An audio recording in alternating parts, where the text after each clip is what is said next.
बच्चों, आज हम तीसरा जो चैप्टर है बस की यात्रा, उसके प्रश्न उत्तर हम करेंगे। तो पहला यहाँ प्रश्न है, मैंने उस कंपनी के हिस्सेदार की तरफ पहली बार श्रद्धा भाव से देखा। तो यहाँ लेखक के मन में हिस्सेदार साहब के लिए श्रद्धा क्यों जगी? तो इसका उत्तर है कि लेखक के मन में हिस्सेदार साहब के लिए श्रद्धा इसलिए जगी क्योंकि वे बस के टायरों की हालत जानते थे, फिर भी जान हथेली पर लेकर इसी बस से सफ़र कर रहे थे। अगर बस नाले में पड़ती तो सब मर जाते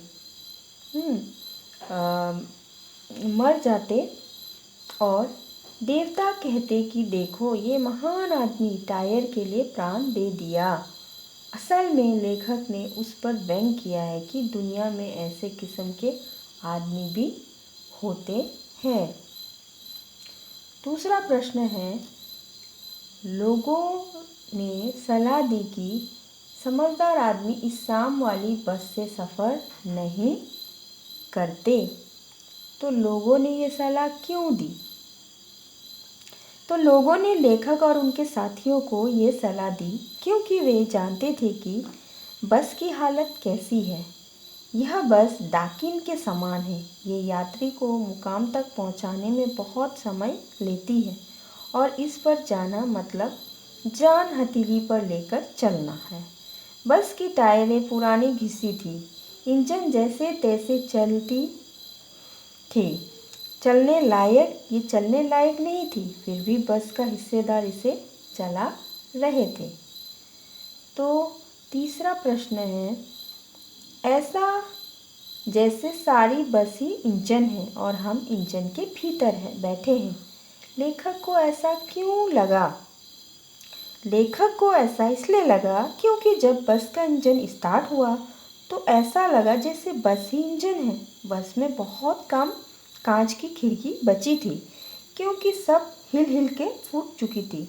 इंजन आवाज़ कर चल रही थी और साथ में कांच की आवाज़ें, और लेखक को लगा कि उनकी सीट के नीचे इंजन है और पूरी बस इंजन है, ऐसा प्रतीत हो रहा था जो हिल रहा था जब बस। चौथा प्रश्न है कि गजब हो गया, ऐसी बस अपने आप चलती है। गजब हो गया, ऐसी बस अपने आप चलती है।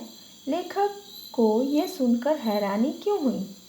तो लेखक को यह सुनकर हैरानी इसलिए हुई क्योंकि उस बस की हालत बहुत बुरी थी। बस से धुआं निकल रहा था, आगे पीछे टूटी फूटी थी।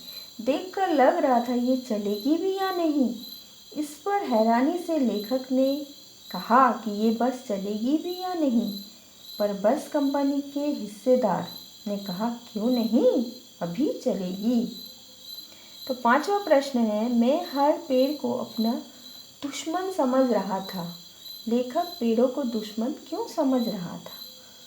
तो लेखक पेड़ों को दुश्मन समझ रहे थे क्योंकि बस की जो रफ्तार अब 15-20 मील हो गई थी और लेखक को बस के किसी हिस्से पर भरोसा नहीं था। ब्रेक फेल हो सकता था, स्टीयरिंग टूट सकता था। वे बाहर रास्ते के पेड़ों को दुश्मन समझ रहे थे क्योंकि जो भी पेड़ आता वे डर रहे थे, कहीं बस इन पेड़ों से टकराएगी तो क्या होगा, उनकी जान भी जा सकती थी।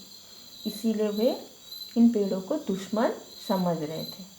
तो इस तरह से ये प्रश्न उत्तर हो गए और आपको करने के लिए है कि